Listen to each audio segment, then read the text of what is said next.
Ya, Assalamualaikum warahmatullahi wabarakatuh. Baik, hari ini kita akan melanjutkan pelajaran kita, pelajaran tentang pola bilangan, dan hari ini kita akan lanjutkan tentang bagaimana cara menentukan suku atau menentukan bilangan pada pola bilangan. Ya, kita masuk kepada contoh soalnya atau pembahasannya. Menentukan suku pola bilangan ya. Nah, misalnya tentukan 3 bilangan selanjutnya dari pola bilangan berikut. Jadi kita punya pola bilangan seperti ini. Kalian pasti sudah tahu pola bilangan 1, 3, 5, 7 dan seterusnya. Ini merupakan pola bilangan ganjil ya. Oke. Cara penyelesaiannya coba kita lihat. Jadi kita bisa menggunakan cara analisa atau kita menganalisis kira-kira dari setiap angka atau bilangan yang berikutnya ini ada perubahan, uh, bagaimana cara perubahannya, coba lihat. Ternyata 1 ke 3 itu setelah kita analisa dia lompat 2 kali atau ditambah 2 ya, tambah 2. Terus dari 3 ke 5 juga bertambah 2 ya. Nah, dari 5 ke 7 juga bertambah 2. Berarti suku berikutnya bertambah 2, 7 tambah 2 itu 9 ya. Terus 9-nya ditambah 2 juga bertambah menjadi 11 dan selanjutnya 11 tambah 2 itu 13. Seperti itu. Contoh pertama ya. Selanjutnya bagian B ini coba kita lihat dari 2 ke 6 lalu ke 18. Coba lihat perubahannya. Apakah dijumlah, dikurang, atau diapakan? Ya, sehingga perubahannya seperti ini. Setelah kita analisa ternyata dari 2 ke 6 itu dikali 3 ya. Berarti 2 dikali 6 itu 2 dikali 3 menjadi 6 dan 6-nya dikali 3 dapat 18. Kalau begitu 18-nya dikali 3 juga hasilnya adalah 54.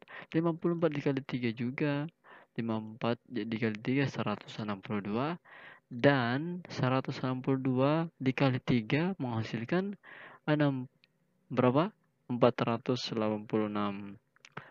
Ya, seperti itulah contohnya. Kemudian contoh berikutnya di bagian C.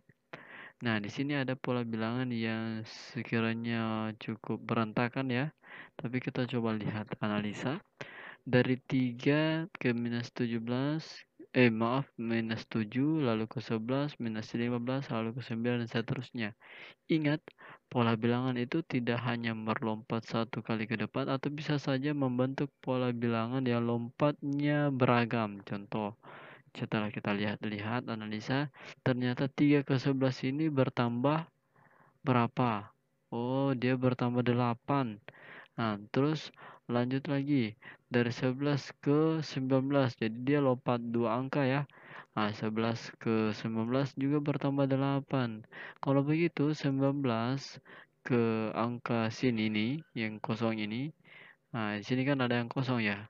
Nah, di sini lompatnya 2 angka berarti 19 tambah 8 menghasilkan 27. Nah, setelah itu kita kembali dari sini. Negatif 7 ini, coba lihat negatif 7 ini bisa melompat ke minus 15. Lompatannya bagaimana? Coba lihat. Oh, ternyata dia lompat dikurang 18, dikurang 8. Berarti negatif 7 dikurang 8 dapat negatif 15. Berarti dari negatif 15 dikurang juga negatif 8, hasilnya adalah minus 23. Nah, setelah itu minus 23 juga harus dikurang 8 lagi supaya bisa mengisi nilai angka di sini, bilangan di sini. Berapa? Berarti minus 23 dikurang 8 hasilnya minus 31. Seperti itu ya. Oke. Silakan diperhatikan kembali jika ada yang kurang dipahami dan misalnya ada yang ingin tanyakan, silakan bertanya pada saat sesi pembelajaran atau bisa berkomentar, menuliskan komentarnya ya. Oke, selanjutnya ya. Ini namanya barisan Fibonacci ya. Barisan Fibonacci. Bagaimana bentuk barisan Fibonacci itu? Jadi dia ditandai dengan adanya ini ya, adanya dua angka yang sama di depan seperti itu ya. Jadi biasanya barisan Fibonacci ini sangat mudah karena dia hanya menjumlahkan angka sebelum dijumlah dengan angka sesudahnya. Tetapi ciri khasnya dari barisan Fibonacci itu adalah dua angka awal itu sama ya. Oke, kita selesaikan coba dulu. Yang pertama ini 1 dengan 1 ini. Ini kan sudah menjadi dua angka pada barisan yang bisa kita kenali sebagai barisan Fibonacci kan. Nah, 1 tambah 1 ini menghasilkan 2 ya. 1 tambah 1 menghasilkan 2. Nah, berarti 2 ini ya dengan ditambah dengan 1 yang sebelumnya menghasilkan 3. Terus 3 ini dijumlah dengan sebelumnya menghasilkan 5. Terus 5 ini dengan sebelumnya dijumlah dengan sebelumnya dapat 8 dan seterusnya. Berarti di sini berapa ini? Di sini berapa? Di sini berarti 13 ditambah 8 ya. 13 ditambah 8 itu adalah ya, betul 21 ya. Berarti nilai di sini berapa? Ya, 21 itu dijumlah dengan 13. 13 berarti hasilnya 34. Oke. Terus angka di sebelahnya lagi berapa? Berarti 34 ditambah 21 atau 55 ya, 55 seperti itu. Jadi contoh lain misalnya 2 tentukan angka setelah 2 maaf ya. 2 ya, saya 2 begitu, dan 2 4. Tentukan angka setelahnya. Berarti ini 2 dengan 2 kan sudah menghasilkan 4. Berarti 2 tambah 4 dapat 6. 4 tambah 6 menghasilkan 10. Ya. 6 tambah 10 menghasilkan 16 dan seterusnya.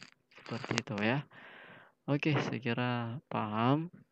Selanjutnya kita melangkah ke ke slide selanjutnya. Coba kita lanjut. Nah, coba lihat.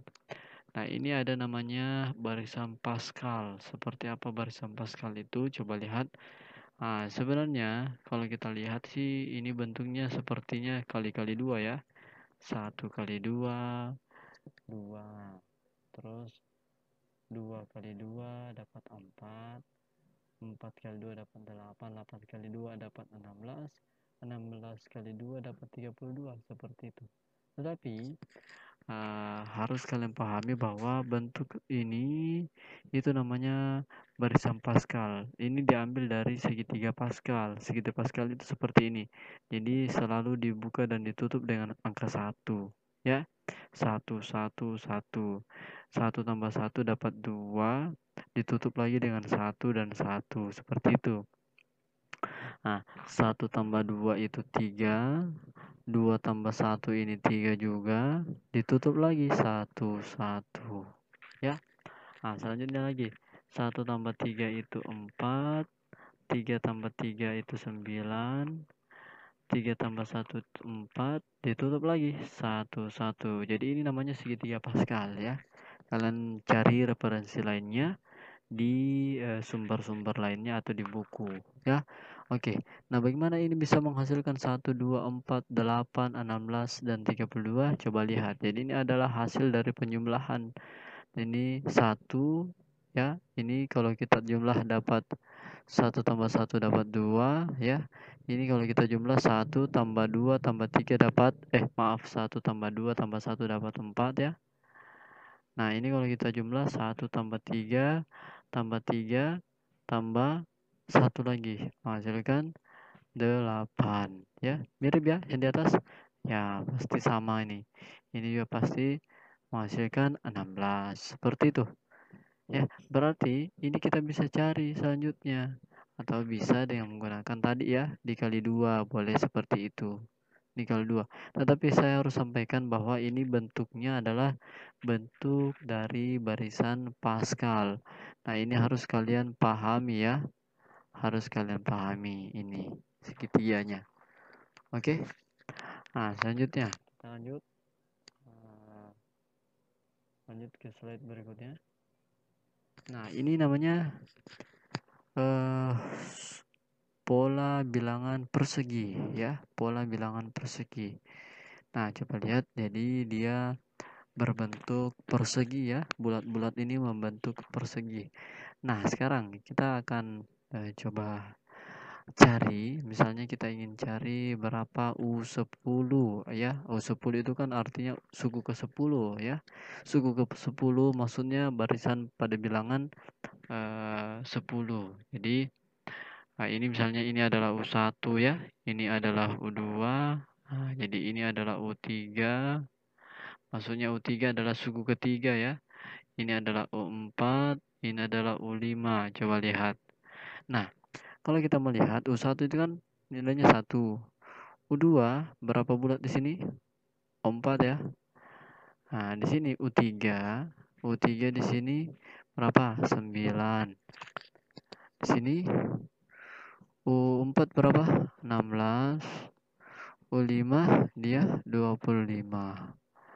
Nah, misalnya kita mau cari ini barisan ini. Ini barisannya. Nah, kita mau cari U10. U10 berarti suku ke-10. Coba lihat. Ini kan suku 1 2 3 4 5, suku 5. Berapa suku ke-10? Nah, kita bisa cari dengan cara analisa ya. Tetapi sebenarnya kita bisa cari dengan cara rumus. Jadi ada rumus tersendiri pada pola bilangan persegi. Bagaimana caranya? Ya, coba kita analisa supaya kita bisa menghasilkan rumus nantinya. Coba lihat. Ya, jadi 1 ini ya, ini dianggap jadi U1 ya. Jadi U1 itu kan 1 ya. Atau 1 itu bisa kita tulis begini, 1 pangkat 2. 1 pangkat 2 kan 1. Iya. Terus U2 itu kan sama dengan ya 2 berpangkat 2. Ya, 2 berpangkat 2 itu adalah 4. Dan U3 di sini ya, coba lihat U3 bisa kita tulis juga 3 pangkat 2 atau 9. Nah, dan seterusnya. Ini sama polanya dengan ini. Ya, sama polanya. Berarti kalau kita mau mencari U atau kita tentukan rumusnya dulu. Berarti kalau kita mau tentukan rumus dari pola bilangan persegi yaitu UN ya, UN itu N-nya itu yang keberapa yang kita mau cari.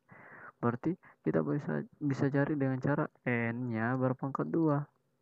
Nah, N-nya berpangkat 2. Atau kalau kita mau cari U10 berarti 10 berpangkat 2. 10 berpangkat 2 itu kan 10 kali 10. 10 kali 10. 10 kali 10 berapa? Ya, 100. Ya, seperti itu. Berarti suku ke-10 di sini adalah nilainya 100 ya. Oke. Silakan dipahami dulu. Oke. Oke, selanjutnya kita berpindah ke slide berikutnya pada menentukan pola bilangan persegi panjang. Perhatikan. Persegi panjang. Nah, kita sama. Kita seperti yang tadi. Kita buat dulu, ini adalah suku pertama. Ini adalah suku kedua. Ini adalah suku ketiga. Ini adalah suku keempat. Ya, coba lihat. Jadi sekarang ini persegi panjang. Nah, cara menentukan rumusnya ya ingat ya, persegi panjang rumusnya untuk mencari luasnya itu kan dia adalah panjang kali lebar ya. Panjang kali lebar. Nah, coba lihat. Kalau kita menulis rumusnya untuk U1, itu kan dia pakai panjang kali lebar. Berarti panjangnya 2 ya, 2 bulatan. Naiknya berapa? 1 ya. Berarti 2 kali 1. U2. U2 itu dari sini. Nah, dia ada berapa? Ini 1, 2, maaf, 3 ke sana ya. 1, 2, 3. 3 berarti 3. Naiknya berapa? 2. 3 kali 2 berarti. Nah, kalau U3. U3 itu coba lihat.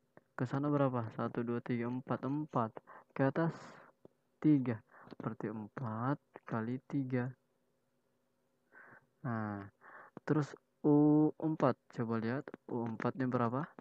Ke sana berapa? Ke kan 1, 2, 3, 4, 5. 5. Ke atas 5 berarti 4. 5 kali 4 seperti itu. Nah, coba lihat. Kita ingin menentukan rumusnya. Oh, ternyata setelah melihat bentuk perkalian ini, rumus ini berdasarkan rumus luas dari persegi panjang, kita dapatkan seperti ini. Ya. Jadi U1 itu bisa ditulis begini ternyata. U1 kan ini dari 2 ini mau dari hasil 1 tambah 1 ya. 1 tambah 1 kali 1. Nah, terus ini 3 ini kan dari 2 tambah 1. 2 tambah 1 kan 3 kali 2. 3 ini dari mana? 4 ini dari mana? 4 ini dari 3 tambah 1. 3 tambah 1 kali 3. 4 ini kalau U4, 5 ini dari mana? 5 ini dari 4 tambah 1 kali 4. Berarti kalau kita buat rumus UN-nya, itu sama dengan ya N tambah 1 kan, N tambah 1 sesuai di sini nilai ini 4 tambah 1 3 tambah 1. Berarti kalau N tambah 1 terakhir dikali dengan N itu sendiri. Nah, ini berarti adalah rumus untuk apa? Rumus untuk pola bilangan persegi panjang. Misalnya, kita mau mencari U10, berarti rumusnya ya 10 tambah 1, ya 10 tambah 1, ya dikali dengan N. Berarti sama dengan 11, maaf, ya, maaf. Jadi kita harus sudah ganti N-nya ini berapa nih? N-nya sudah berubah jadi 10, ya. Berarti 11, 10 tambah 1 kan 11 kali 10. 11 kali 10 berapa? 110. Seperti itu, ya. Oke. Nah, selanjutnya kita coba dipelajari kembali. Nah, coba ditonton kembali videonya sampai paham betul. Nanti kita ada sesi tanya jawab di pembelajaran atau pada saat kita bertemu nanti ya. Ya, oke. Untuk pola bilangan segitiga ya. Sekarang kita tentukan. Misalnya untuk pola bilangan segitiga ini, yang ini adalah U1 yang bulat ini. Sendiri ini 1. U1 ini U3. Maaf. Itu adalah U2-nya. Ya, U2. Nah, ini adalah U3. Maksudnya suku ketiga ya. Tapi dia berbentuk bulat-bulatan. Ya, itu kita ingin hitung berapa bulatannya. Kalau kita hitung ini 1, ini berapa nih? Ini 3, ini 6 ya. Ini 1, ini 10 ya. 10. Oke. Sekarang sebenarnya untuk pola bilangan segitiga ini sangat mudah karena apalagi kalau misalnya sudah paham atau sudah membahas pola bilangan persegi panjang. Nah, oke. Coba ingat bahwa di pola persegi panjang itu, nah coba lihat ya. Ini bulat-bulatannya ini Ya, bulat-bulatan di pola persegi panjang itu berapa nih? Coba kita tentukan ya, kita tentukan ulang. Ini yang tadi persegi panjang. Ini 2, ini 6 ya. Ini berapa nih? 12 ya. 12, ini 20. Oke. 2, 6, 12, 20. Oke, coba kita ke sebelah. 2, maaf. Ya, 2, 6, 12, 20. Oke, kalau kita ingat itu 2, 6, 12, 20. Kalau kita lihat ini kan sebenarnya adalah setengah ya. Setengah dari pola bilangan persegi panjang ya. Ini 2 bagi 2 kan 1, 6 bagi 2 kan 3, 12 bagi 2 6, 20 bagi 2 10. Nah, berarti ini tadi kita sudah dapat rumusnya nih. Rumusnya untuk mencari UN pada pola bilangan persegi tadi kan apa rumusnya? Ya, N tambah 1 kali ya, dikali 1 ya. Maaf, dikali N. Nah, berarti kalau dia pola bilangan segitiga, berarti kita bisa tulis seperti ini. Berarti UN untuk pola bilangan segitiga ini sisa dibagi 2 nih. N tambah 1 ya. N tambah 1 dikali dengan N. Nanti dibagi 2 ya. Oke. Nah, ini sangat simpel ini. Ya, kita cuma melihat dari bentuk pola bilangan persegi, lalu kita bisa maaf, dari pola persegi panjang kita bisa terapkan di pola bilangan segitiga. Kenapa demikian? Coba lihat, saya perlihatkan gambarnya ya. Kalau ini ya saya bagi 2, ini kan ada 3 di sini, 1, 2, 3. Di sini juga ada 1, 2, 3.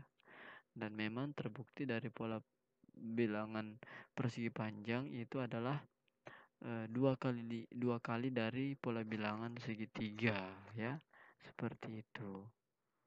Oke, nah itu mungkin saja yang bisa kita pelajari untuk hari ini, dan insyaallah kita akan lanjutkan lagi. Maaf, saya belum kasih contoh soal ya. Kita kasih contoh soal dulu ya. Kasih contoh soal, misalnya kita mau cari nih ya, itu kita cobalah. Kita coba U3, kita mau cari U3-nya. Oke. U3 kan pakai rumus yang ini. Nah, N-nya diganti 3, berarti 3 tambah 1 kali 3 dibagi 2. Oke. 3 tambah 1 4, 4 kali 3 12, berarti 12 per 2. 12 bagi 2 itu 6. Nah, ternyata terbukti pada U3 suku ketiga itu nilainya 6 ya, seperti itu. Oke, ini sangat simpel, sangat mudah. Intinya kalau masih belum atau masih kurang dipahami, silakan ditonton kembali videonya, dan jika masih ada yang ingin ditanyakan, kita akan buka sesi pertanyaan atau sesi sharing pada saat pembelajaran ya. Oke, terima kasih atas perhatiannya. Silakan diulangi lagi ya kalau belum paham. Ya, terima kasih. Assalamualaikum warahmatullahi wabarakatuh.